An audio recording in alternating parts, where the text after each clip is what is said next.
Man, what is happening, my YouTube family? Of course, it is your boy B New. I'm coming at you this evening. My apologies for not coming at y'all this morning, but I had some pressing issues that I had to tend to this morning that kept me out of my morning show obligation. But I am still coming at you today, this evening, and of course, I do want to chime in and breaking, but not so breaking news. But just as I discussed on yesterday's show, that who the Lakers buyout options were in the market when we had that discussion. And I said Ben McLemore with Avery Bradley, which I preferred Avery Bradley, but of course the Houston Rockets have yet to buy him out or put him on waivers. So he just might still stay in their plans for the rest of the season. So at the end of the day, at this point, the Lakers have signed Ben McLemore. So just to kind of discuss that, Ben McLemore, I'm gonna tell you like this. In the last video, I did say it takes a little bit for him to get heated up. And in the Houston offense, you know, he would get a lot more three-point opportunities than in the Lakers offense, because the Lakers offense is not always predicated on just spreading the floor and hitting a lot of threes. But with LeBron James and Anthony Davis being out, I will say it will be a lot more opportunity for Ben McLemore to be able to be in the rotation and to be able to get some open looks from three-point range. And with that being said, that's not the only thing he can do. Now, let's just remember, he was a first-round draft pick who just hasn't lived up to his expectation. Well, think about this. The only thing that could have been keeping him from living up to expectation is poor coaching, poor teammates, and a poor environment. Because you never know, when somebody gets somewhere else and they get in that situation means everything. You can have somebody that you think is not a good worker, but then you take him to a new spot, and he in a new environment with a good team, then all of a sudden he the best damn worker you ever saw. So with that being said, I think it's still a great move that the Lakers signed him, especially with the inconsistency shooting-wise, KCP and Caruso, and of course, especially Wes Matthews. Now, Wes Matthews is a little bit better defender, but at the end of the day, that's not what the Lakers are lacking, because the Lakers are still top 5 in defense without LeBron James. But when they did have LeBron James, they were number 1 in defense, even without Anthony Davis. So that goes to show you how great of a year LeBron was having on both ends of the court. But I think Ben McLemore being signed is really going to be a great addition for the Lakers. Of course, he is not going to play tonight because he was just signed, and the Lakers are on the midst of that road trip. And speaking of road trips, I'm not sure, but I think somebody, Lil Bird, told me that LeBron James was actually going to travel with the team on this road trip. And I know Jeff Van Gundy on the last broadcast, or somebody was giving LeBron hell about not coming down to the games and thinking he should be there and show the team support, which I understand that, but the team fully knows that LeBron supports them. The first game he got hurt, he flew to Phoenix with them with the boot on to show his support. But at the end of the day, if you have an injury, especially with the ankle sprain, where you don't need, and I know that's what the boot is for, but where, you know, you don't need to be walking around as much, and I don't think the team is really upset if he doesn't show up, especially considering he is a family man too.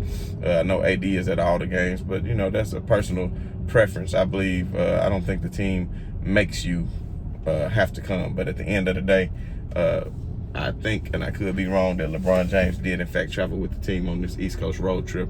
And I don't know if everybody saw this, but Andre Drummond, you know, after he spent some time with his baby moms on Easter, did tweet out, on his Instagram, did put up that, hey, it's going to be a big week this week.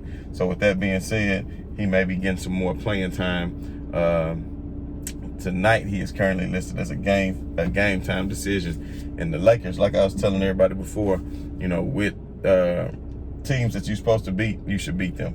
So with that being said, the Raptors tonight are going to be without Kyle Lowry, and without Vancleet, and without Rodney Hood, and without somebody else. There's a couple more people. So with that being said, the Lakers going to be pretty much taking on the second string of the Toronto Raptors. So it shouldn't be too difficult. But with all that being said, we did see what Toronto did to Golden State the other day without Steph Curry. I mean, it was up by as much as 50 points. So let's just remember that. And they were without Lowry then. I'm not sure if Vancleet played that game or not. But the other young guard that they got, his name is evading me right now. But he's been having a great, solid performance the past 2 or 3 games. and that's probably giving the Toronto Raptors belief that they can indeed move away from Lowry anyway, because that contract is too much and they were going to trade him anyway. So I would highly doubt if they're going to re-sign him again in the offseason and let him retire a Raptor, unless he just want to give them the franchise discount and say, hey, y'all can sign me for this. But we talking about Kyle Lowry, so I doubt that, because if he think he can go somewhere and get $30 million a year, by all means he's going to go do that, especially if he can go to another contending team in the Eastern Conference like a Miami Heat, which where he was wanting to go anyway. So with everything that's being said, is the Lakers should easily pull off a victory tonight against the undermanned Raptors. And I know that sounds funny to say the undermanned Raptors, but because with the Lakers being so undermanned themselves, with LeBron, AD, and Drummond being out, the Raptors are just as undermanned. But I would expect for the Lakers to go ahead and pull away with the victory tonight. Like I said, Andre Drummond is a game-time decision, so we will see if he actually will play tonight or not. If he doesn't, I still don't think that it would be a problem for the Lakers to pull off the victory. As a matter of fact, I would prefer that he sits, even though you want to get him acclimated into the offense. You don't want to bring him back too quickly. So in a game like this, you may just want to sit him, because you got to fly on down to South Beach and take care of Miami. I think on, what's today? Tuesday? I think on Thursday night. As a matter of fact, it's going to be on TNT, because they thought it was going to be a good rematch of the finals. And that's sad, because then they're going to take on the Nets on prime time again. And of course, speaking of the Nets, we all saw James Harden went down to injury again. And I had James Harden creeping up that MVP ladder with LeBron out, with Embiid being out. But now Embiid is back and Harden is out again. He missed a couple of games with hamstring. He came back in and went back out again last night, so he could be out for a few more games. But that's something they don't want to risk, because if you push a hamstring too much and it's only a strain, and then you end up making it a pull or a tear, then he's going to be out for an extended period of time. And that's something that the Brooklyn Nets cannot afford, because quite honestly, there's no way in the hell they can beat the Los Angeles Lakers or maybe some other teams or the Philadelphia 76ers without having Kevin Durant and Harden and Kyrie. But it's going to be interesting to see anyway as we move closer to the playoffs. But the main reason I did want to chime in is because of the Lakers' addition of McLemore. So I think that's going to be something very, very helpful to the Lakers to see what they're going to be able to do to finish the season off, to finish strong. And I think that LeBron James, just an update on him,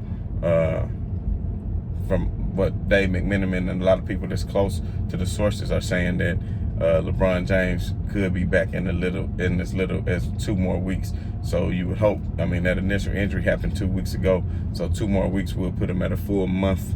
And we know initially they said anywhere between 4 and 6 weeks. So we know with LeBron being the superhuman that he is, that maybe he can end up coming back.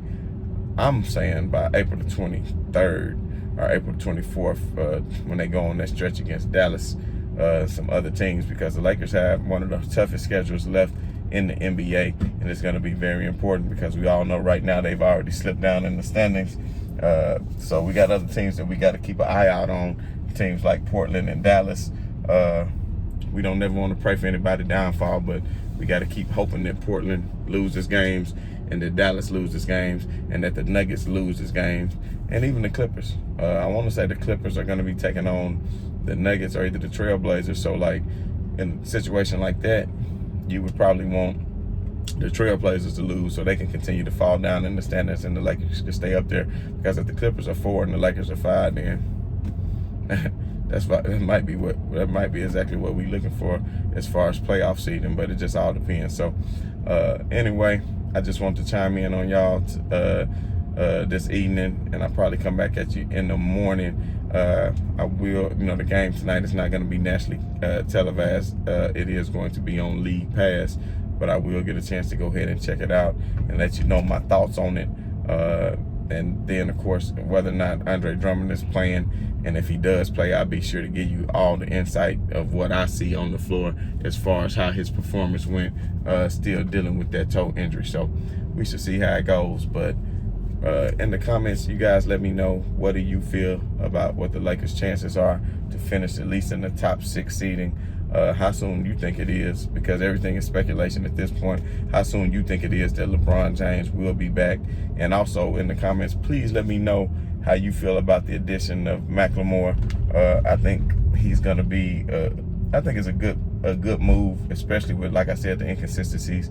KCP, I'm not saying he's going to come in and take his role as a starter, but definitely he should be a rotation player, because if McKinney is getting play time right now, then McLemore definitely should be getting some play time in. And that's no knock to McKinney, but at the end of the day, I'm just letting y'all know the truth. So anyway, once again, this is your boy B New. As always, I'm saying right on to the real. I'm saying much love to the haters, and you know I'm out.